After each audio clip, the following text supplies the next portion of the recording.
This is a 60s Ampeg GU-12 amplifier that came in for repair. It had some other problems, but after fixing those, it was discovered that the amp has a really obnoxious hum to it that's evident if you either turn up the reverb or the main volume.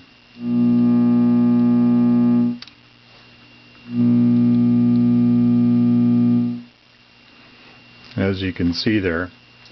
The amp had previously been repaired by somebody that evidently subscribed to the more is better theory of grounding, and the main can cap had been replaced, as well as this outboard additional filter stage. And what they've done is essentially defeated Ampeg's grounding scheme for the amplifier, which is essentially a single point ground with all the grounds being returned at the input jack, or being connected to the chassis at the input jack only. As you can see, whoever did the repair added this secondary ground off the main can cap to the chassis at this point.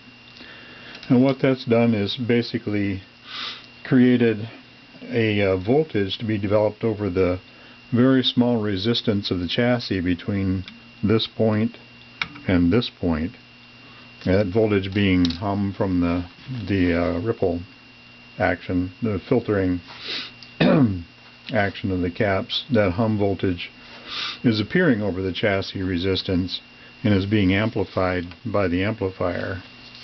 And this kind of shows a little bit of what is going on, if it shows up at all in the video.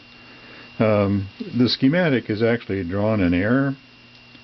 It shows a chassis ground point at the inputs, and it also shows a chassis ground, what would appear to be at the main filter cap section.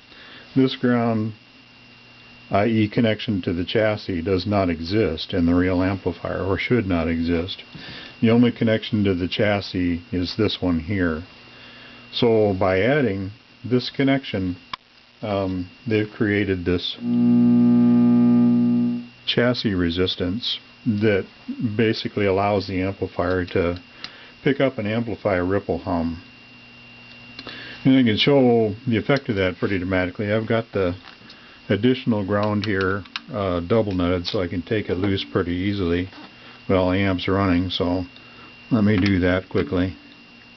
You can see it's also somewhat microphonic in this state.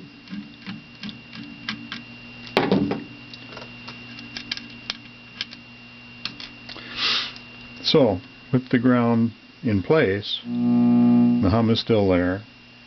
If we take the ground loose,